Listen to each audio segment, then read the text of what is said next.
Hi friends, welcome to my dreams world. మావయ్య, నేను కాదు అని చెప్పండి ముందు అన్నది విశిష్ట. సురేంద్ర వాళ్ళందరి వైపు చూస్తూ వైషు అనబోయి విసి అనేసా. నాకు వాయిస్ ఒకేలా అనిపించింది అన్నాడు. తాతయ్య మాత్రం నమ్మలేదు. మావయ్య, మీకు వైషు లొకేషన్ షేర్ చేస్తుంది, రండి మీతో మాట్లాడాలి అన్నది.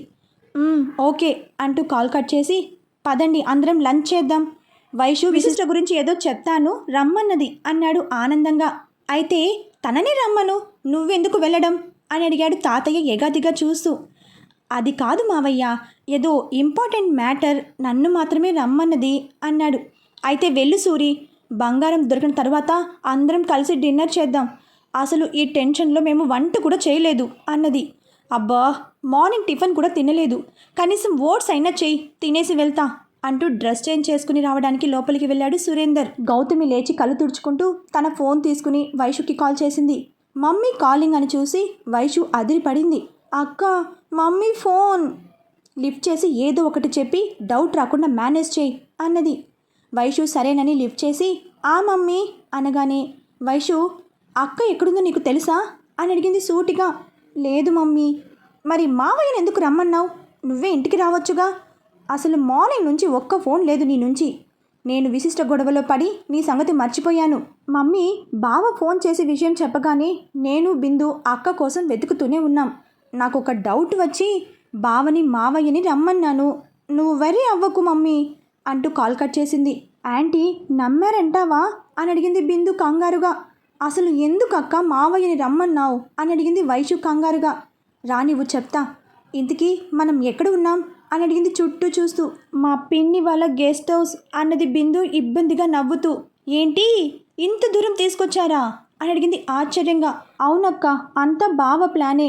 మావయ్యని రానివ్వు ముందు అన్నది సీరియస్గా చూస్తూ. ఇక్కడ విమ్ము అంకుల్ హౌస్ దగ్గరకు వచ్చే కొద్దీ సిద్ధుకి టెన్షన్ మొదలైంది. అసలు ఈ విలియమ్స్ని ఏం చెయ్యాలి, ఈడియట్ రాస్కెల్ అంటూ తిట్టుకుంటుంటే, సర్లే సిద్ధు ఇంకా ఆపేయ్ అన్నాడు. ఏంటి అన్నట్లు చూశాడు విలియమ్స్ వైపు వీరా. అదే వీరా, నువ్విప్పుడు లోపలికి వెళ్తావా? వెళ్తే మీ వాళ్ళ రియాక్షన్ ఏంటి అని సిద్ధు టెన్షన్ పడుతున్నాడేమో అని అంటూ సిద్ధు వైపు చూశాడు. ఒకవేళ మా డాడీ తప్పు లేకపోతే నువ్వు మా అన్నయ్య నుంచి దూరంగా వెళ్తావా అని అడిగాడు సిద్ధు కోపంగా. విలియమ్స్ షాక్ అయ్యాడు. ఆపండి ఇద్దరు అని అరిచాడు వీరా. ఈలోపు సురేంద్ర తమ కళ్ళ ముందే కారులో వెళ్ళడం చూసి సిద్ధు కంగారుగా ఫోన్ చేశాడు. వీరా ఫోన్ లాక్కుని నువ్వు ఆయన్ని ఫాలో అవ్వు అన్నాడు విలియమ్స్తో. ఓ మై గాడ్, ఇప్పుడు వైషు ఫోన్ చేస్తే ఎలా అంటూ ఇంకా టెన్షన్ పడ్డాడు. వీరా సిద్ధు ఫోన్ని ర్యాక్ ఓపెన్ చేసి అందులో పడేశాడు. సిద్ధు సురేంద్ర కారు వెళ్లే రూట్ చూసి అదిరిపడ్డాడు. ఇదేంటి డాడీ ఇటు వెళ్తున్నారు అంటూ కంగారుగా చూస్తున్నాడు. అక్కడ వైషు సిద్ధుకి మెసేజ్ చేసింది. అక్కకి దొరికిపోయాం, మావయ్య కమింగ్ అంటూ. బట్ మనోడు అది చూడలేదుగా. ఎంతసేపైనా సిద్ధు రిప్లై ఇవ్వకపోవడంతో వైషు బయటకు వచ్చి కాల్ చేసింది. ఫోన్ రింగ్ అవుతుంటే సిద్ధు ముందుకు వంగి ర్యాక్ ఓపెన్ చేశాడు. వీరా తన్ని వెనక్కి తోసి, ఏంటి బే నీ హడావిడి, గమ్మునుండు అన్నాడు సీరియస్గా. ర్యాక్ మళ్ళీ క్లోజ్ చేశాడు. కాసేపు తర్వాత సురేంద్ర కార్ ఆపి లోపలికి వెళ్తుంటే సిద్ధుకి గుండె ఆగి మళ్ళీ కొట్టుకుంది. పైన విండోలో నుండి సురేంద్ర రావడం చూసి వైషు ఫాస్ట్గా వెళ్ళి డోర్ తీసింది. సురేంద్ర లోపలికి వచ్చి ఎదురుగా ఉన్న విసిని చూసి చాలా సంతోషించాడు. వెంటనే వైషు వైపు చూసి, ఏం జరుగుతోంది వైషు అని అడిగాడు కోపంగా. వీరా విలియమ్స్ లోపలికి వెళ్తుంటే వాళ్ళని ఎలా ఆపాలో అర్థం కాక సిద్ధు టెన్షన్గా వాళ్ళ వెనకే వచ్చి, అన్నయ్య మనం ఎందుకు లోపలికి, ఇది డాడీ వాళ్ళ బెస్ట్ ఫ్రెండ్ హౌస్, తాను ఏదో పని మీద వచ్చుంటారు, నీకు కేవలం డౌట్ మాత్రమే కదా, ఆయన బయటకు వచ్చాక అడుగు, కాదు కూడదు అంటే వెళ్దాం, ఆయన నువ్వే రామని లోపల అందరికీ చెప్తాడు, తర్వాత మమ్మీకి విషయం తెలుస్తుంది, ఆ తర్వాత తన నుంచి నిన్ను వేరు చేయడం ఈ విలియమ్స్ వలన కూడా కాదు అన్నాడు. అంతే, వీరా టక్కున ఆగిపోయాడు. విలియమ్స్ సిద్ధు తెలివికి ఫిదా అయ్యాడు. కానీ అంత ఈజీగా వీరా ఒప్పుకోవాలిగా. సిద్ధు వైపు చూసి, హో అలా అంటావా, అయితే నువ్వు వెళ్ళు లోపలికి, ఆయన తీసుకురా అన్నాడు. సిద్ధు ఏం మాట్లాడకుండా చూస్తుంటే, వెళ్ళు అన్నాడు సీరియస్గా. తొందరగా వెళ్ళు సిద్ధు అన్నాడు విలియమ్స్ నవ్వుతూ. సిద్ధు విలియమ్స్ని తినేలా చూశాడు.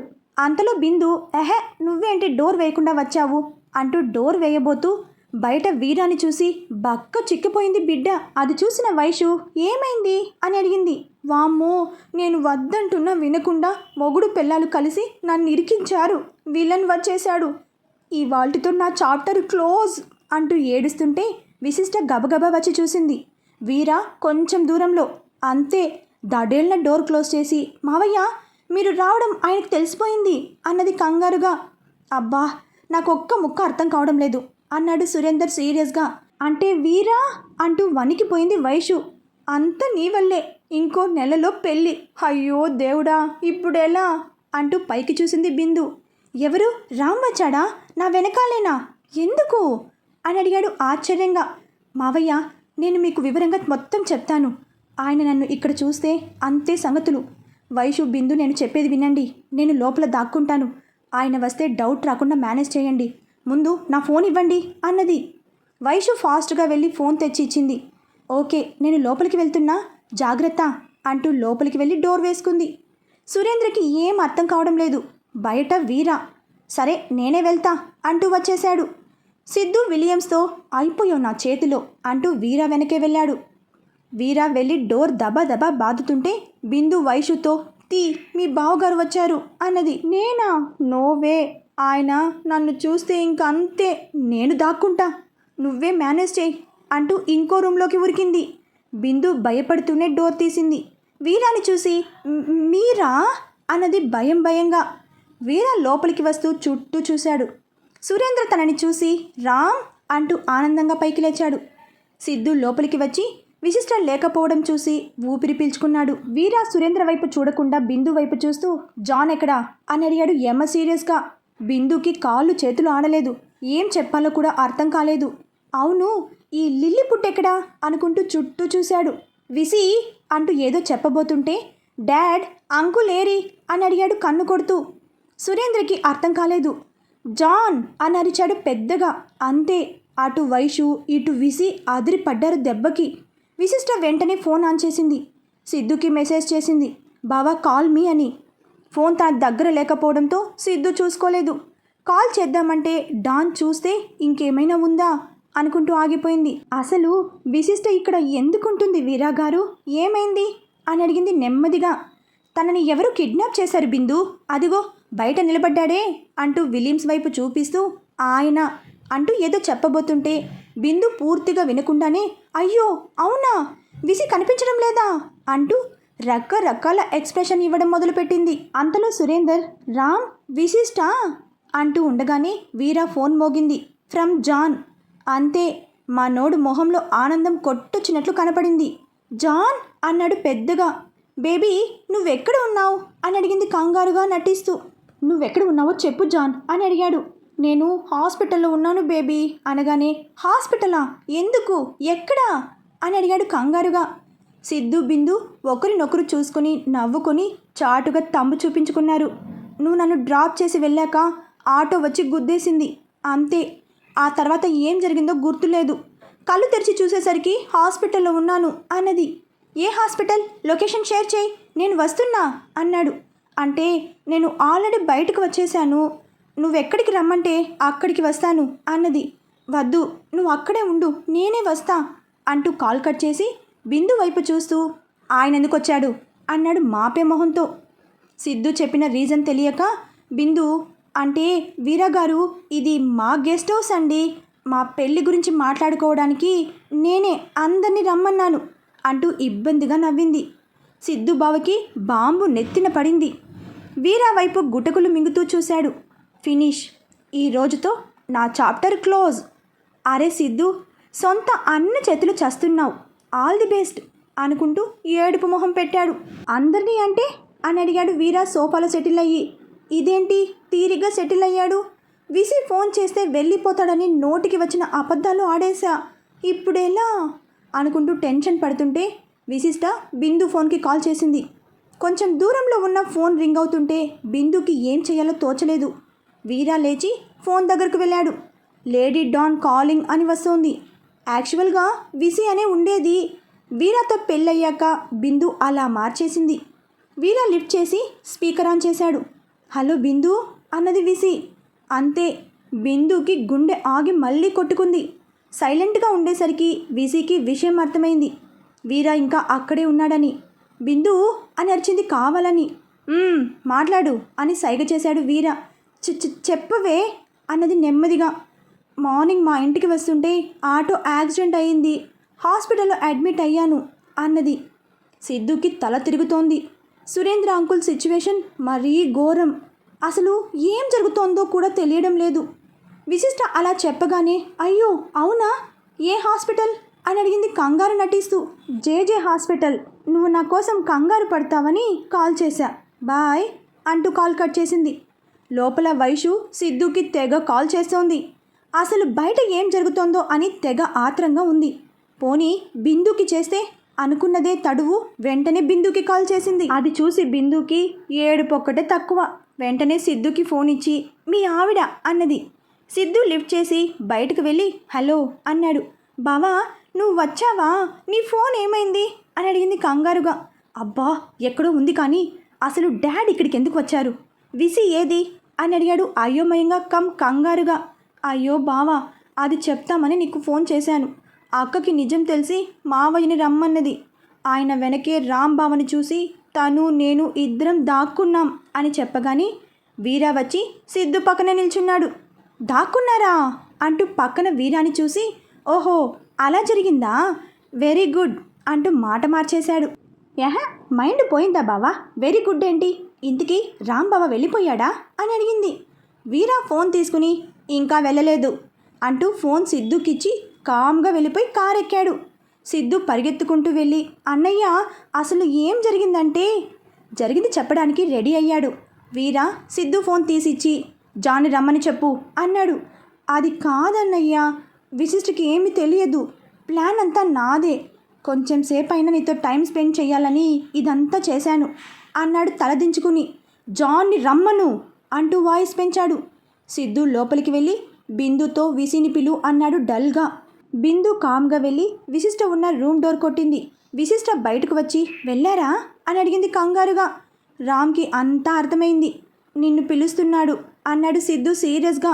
విశిష్ట ఏం మాట్లాడకుండా వెళ్ళిపోతుంటే సురేంద్ర వచ్చి విసి ఆగు అని. సిద్ధు ఏం జరుగుతుందో ఇప్పుడైనా చెప్తావా అని అడిగాడు కోపంగా. సిద్ధు జరిగింది చెప్పాడు. అంతే. సురేంద్ర టప్పీమని చంప చల్లుమనిపించాడు.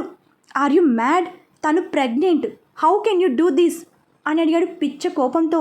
అయ్యో మావయ్య, ఇందులో సిద్ధు బావ తప్పేం లేదు, తను ఆయనతో టైం స్పెండ్ చేయాలనుకున్నాడు, నేను పక్కనుంటే అది కుదరదు, అందుకే ఇలా చేశాడు అన్నది బాధగా. అంత వెనక్కు వేసుకురాకు విసి, జరిగింది తెలిసి నీకు కోపం వచ్చింది, అందుకే నన్ను రమ్మన్నావు, కానీ అనుకోకుండా రామ్ వచ్చేసరికి ఇప్పుడు ఇలా మాట్లాడుతున్నావు అన్నాడు.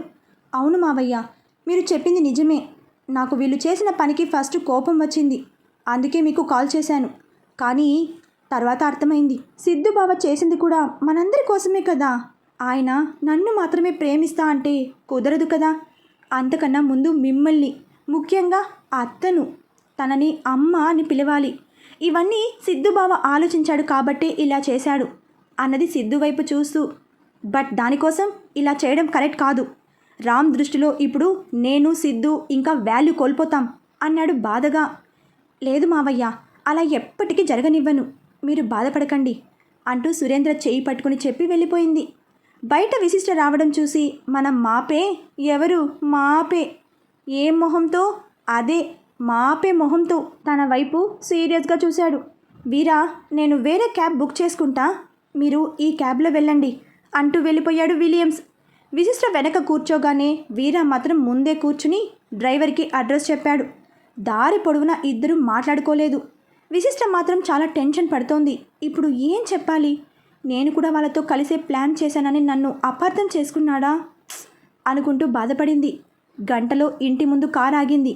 వీరా ఏం మాట్లాడకుండా కామ్గా టీవీ ఆన్ చేశాడు. తనని అలా చూస్తుంటే విశిష్టికి భయం వేస్తోంది. ముందు వెళ్ళి ఫ్రెష్ అయ్యి వచ్చి టీ పెట్టి తీసుకొచ్చింది. కప్పు వీరా ముందు పెట్టి తాగు అన్నది నెమ్మదిగా. వీరా తన వైపు చూడకుండానే కప్పు తీసుకున్నాడు. విశిష్టికి వీరా అలా సైలెంట్గా ఉండటం చాలా బాధగా ఉంది. అంటే బేబీ అది అంటూ భుజంపై చేయి వేసింది. వీరా సున్నితంగా తన చేతిని తోసి టీవీ సౌండ్ పెంచాడు. ప్లీజ్ నా మాట విను అన్నది మళ్ళీ భుజంపై చేయి వేసి. జాన్ వెళ్ళి రెస్ట్ తీసుకో అన్నాడు సీరియస్గా. అది కాదు బేబీ, ఇందులో ఎవరి తప్పు లేదు. అసలు జరిగింది ఏంటంటే అంటూ చెప్పబోతుంటే వీర పైకి లేచి బయటకు వెళ్ళిపోయాడు. విశిష్ట తన వెనకే వచ్చి సారీ అంటూ వెనక నుంచి హక్ చేసుకుంది. వీర తనని వదిలించుకుని కాసేపు ఒంటరిగా వదిలే ప్లీజ్ అన్నాడు. అది కాదు, నేను చెప్పేది విను. మావయ్య తప్పు లేదు. ఇదంతా నిన్ను వాళ్ళకి దగ్గర చేయడానికి సిద్ధు బావా. అంతే వీర. నేను వీరాగా మాత్రమే ఉండటానికి ఇష్టపడతాను అంటూ లోపలికి వెళ్ళాడు. విశిష్ట తన వెనకే వచ్చి సరే, నువ్విప్పుడు చాలా కోపంగా ఉన్నావని అర్థమైంది. అందుకే నేను ఏం చెప్తున్నా వినడం లేదు. కానీ ఒక్కటి, నీ మీద నేను మాత్రమే కాదు, ఇంకా ఉన్నారు ప్రాణం పెట్టుకుని అంటూ వెళ్ళిపోయింది. వీర ఫాస్ట్గా పైకి వెళ్ళాడు. నాకు తెలుసు జాన్, నువ్వు ఏం చెప్పాలి అనుకుంటున్నావో. ఇదంతా సిద్ధుగాడు నాకు దగ్గర అవడానికి చేశాడనేగా. ఇంకా నీ తప్పు లేదని మాత్రం అనకు. నేను నీ కోసం ఎంత విలవిలలాడిపోతానో నీకు తెలుసు. అలాంటిది నీకు అంతా తెలిసాక నాకు కదా ఫోన్ చెయ్యాలి. చేశావా? లేదు, ఆయనకి చేశావు. పైగా అబద్ధాలు చెప్పావు. ఇదే నాకు కోపం తెప్పిస్తోంది అనుకుంటూ సీరియస్గా ఫ్లవర్ వాజ్ గోడకేసి కొట్టాడు. ఇక్కడ బిందు వెళ్ళి వైషు ఉన్న డోర్ నాక్ చేయగానే వైషు డోర్ తీయలేదు. ఇది ఇంకా భయపడుతూనే ఉంది అనుకుంటూ ఫోన్ చేశాడు. వైషు లిఫ్ట్ చేసి బావా అన్నది నెమ్మదిగా. డోర్ తీ ముందు అన్నాడు. వైషు డోర్ తీసి బయటకు వచ్చింది. చేసిన ఘనకార్యం చాలు, పదండి అంటూ ముగ్గురి వైపు కోపంగా చూసి బయటకు నడిచాడు సురేందర్. వీళ్ళు ఇంటికి వెళ్లే లోపే విశిష్ట గౌతమికి కాల్ చేసి వీరాకి చెప్పిన అబద్ధమే చెప్పింది. సేమ్ మ్యాటర్ సిద్ధుకి మెసేజ్ చేసింది. దాంతో వీళ్ళు వెళ్ళాక అందరూ ఎదురొచ్చి విశిష్ట ఎలా ఉంది అని అడిగారు కంగారుగా. సురేంద్ర ఏం మాట్లాడకుండా తన రూమ్లోకి వెళ్ళిపోయాడు. సిద్ధు వైషు ఇద్దరూ ఒక్కసారే బాగుంది అంటూ కూర్చున్నారు. అబ్బా, బంగారాన్ని ఇక్కడికి తీసుకురావాల్సింది అన్నది సుచిత్ర. లేదులే వదిన, తను ఇంకో రోజు తప్పకుండా వస్తానన్నదిగా, అందుకేగా వీడియో ఫోన్ కూడా చేశాం అన్నది గౌతమి. తాతయ్యకి మాత్రం బీభత్సంగా కొడుతోంది. వెంటనే సురేంద్ర దగ్గరకు వెళ్ళాడు. సరే సుచి, గౌతమి వెళ్ళి వంట చేయండి అంటూ ఆర్డర్ వేసి తాను కూడా తాతయ్య వెనకే వెళ్ళింది. మనం మాత్రం ఎందుకు ఇక్కడ, పద బావా అంటూ పైకి లేచింది వైషు. నువ్వు వెళ్ళు వైషు అన్నాడు సీరియస్గా. వైషు వెళ్ళాక తను లేచి సురేంద్ర దగ్గరకు వెళ్ళాడు. తాతయ్య లోపలికి వెళ్ళి డోర్ లాక్ చేయగానే జాను టపీ మని కొట్టింది. తాతయ్య డోర్ తీయగానే జాను లోపలికి వచ్చి డోర్ వేసింది. వెంటనే సిద్ధు నాక్ చేశాడు. జాను తీయగానే సిద్ధు లోపలికి వచ్చాడు. ఇంకెవరైనా ఉన్నారేమో చూసి డోర్ వేయి అన్నాడు జానుతో. ఎవరూ లేరు తాత అంటూ వచ్చి చైర్లో కూర్చున్నాడు సిద్ధు. సురేంద్ర సిద్ధు వైపు కొరకొర చూశాడు. అనుకున్నా, ఈ గన్నాయి ఏదో చేసి ఉంటాడని. ఏరా ఎద్దు, ఏం చేశావు అని అడిగాడు సిద్ధు వైపు చూసి తాతయ్య. అబ్బా, నేనేం చేయలేదు తాత, డాడీనే అర్థం చేసుకోకుండా కొట్టాడు, అది కూడా వేరే వాళ్ళ ముందు అంటూ బుగ్గరుద్దుకున్నాడు. షటప్ సిద్ధు, చేసిందే బుద్ధి లేని పని, మళ్ళీ పౌరుషం ఒకటి అన్నాడు సురేందర్ కోపంగా. అసలు ఏమైంది అల్లుడు గారు అని అడిగింది జాను ఆశ్చర్యంగా. సురేంద్ర జరిగింది చెప్పగానే, తప్పు కదరా, విశిష్టికి ఏమైనా అయితే అలా మత్తు ఇవ్వచ్చా ప్రెగ్నెంట్తో ఉన్న వాళ్ళకి అన్నాడు సీరియస్గా తాతయ్య. తాత, నేను నా డాక్టర్ ఫ్రెండ్ని అడిగే ఇచ్చా, అది కూడా మత్తు కాదు, ఇంజెక్షన్ విత్ లో పవర్, ఏమీ కాదు. అసలే మా అబ్బాయి మళ్ళీ పుట్టాక వచ్చి వాళ్ళ నాన్నలాగా కొట్టినా కొడతాడు అన్నాడు సిద్ధు. లేదులే సిద్ధు, నువ్వు చేసింది తప్పే కాదు, రామ్ కోసం నీ ఆరాటంలో తప్పు లేదు అన్నది జాను. కరెక్టే కాదనను అత్తయ్య గారు, అలా అని ఇప్పుడు రామ్ ఎలా రియాక్ట్ అవుతాడో అని నా భయం అన్నాడు సురేందర్. ఏడ్చాడు వాడి మొహం. ఏంటి వాడి తొక్కలో రియాక్షన్? అసలు ఇదంతా కాదు, వాడు మారాలంటే ఒక్కటే మార్గం అన్నాడు తాతయ్య. ముగ్గురు ఏంటది అన్నట్లు చూశారు తన వైపు. వీరానే రామ్ అని సూచికి చెప్పేయడం, తానే చూసుకుంటుంది, ఏమంటారు అంటూ ముగ్గురి వైపు చూశాడు. కానీ వాడు చెప్పొద్దు అన్నాడు. ఒకవేళ ఆవిడ వచ్చినా నేనైతే మీ దగ్గరకు రానని తేల్చి చెప్పాడుగా అన్నాడు సీరియస్గా. ఏంటి తేల్చేది, తోటకూర కట్ట, వాడు అంటే మాత్రం మనం ఆగాలా అంటూ సిద్ధు వెళ్ళి అమ్మని తీసుకురా అన్నాడు. సిద్ధు లేచి వెళ్తుంటే సురేందర్, కానీ మావయ్య గారు, నాకెందుకో ఇది కరెక్ట్ కాదనిపిస్తోంది అన్నాడు. లేదు డాడ్, తాతయ్య చెప్పిందే కరెక్ట్, మమ్మీకి చెప్పేద్దాం అంటూ వెళ్ళిపోయాడు. ఇక్కడ మన వీర నైట్ అయ్యాక కూడా కిందకి రాకపోవడంతో విశిష్టనే డిన్నర్ తీసుకుని పైకి వెళ్ళింది. తను వెళ్ళేసరికి వీర ఎవరితోనో ఫోన్ మాట్లాడుతూ ల్యాపీలో ఏవో చెక్ చేస్తున్నాడు. విశిష్ట కామ్గా డిన్నర్ తన ముందు పెట్టి తన ముందు కూర్చుంది. 10 నిమిషాల తర్వాత ఫోన్ కట్ చేసి, నువ్వు తిను జాన్, నాకు ఆకలిగా లేదు అన్నాడు సీరియస్గా ల్యాపీ వైపు చూస్తూ. ప్లీజ్ బేబీ, నా కోసం కాదు కానీ నీ బేబీ కోసం తిను అంటూ పొట్ట చూపించింది. సరే తింటాను, నువ్వు వెళ్ళు అన్నాడు. వెళ్ళను, ముందు నువ్వు తిను అంటూ తనే తినిపిస్తుంటే, వద్దులే జాన్, నేను మరీ చులకన అయిపోయాను కదా నీకు అనేసి పైకి లేచి బాల్కనీలోకి వెళ్ళిపోయాడు. అంతే, ఆ మాటకి విశిష్ట కళ్ళలో నుండి నీళ్లు తిరిగాయి. కిందకి వెళ్ళిపోయింది. అరగంట తర్వాత వీర కిందకి వచ్చి చూసేసరికి తను తింటూ టీవీ చూస్తోంది.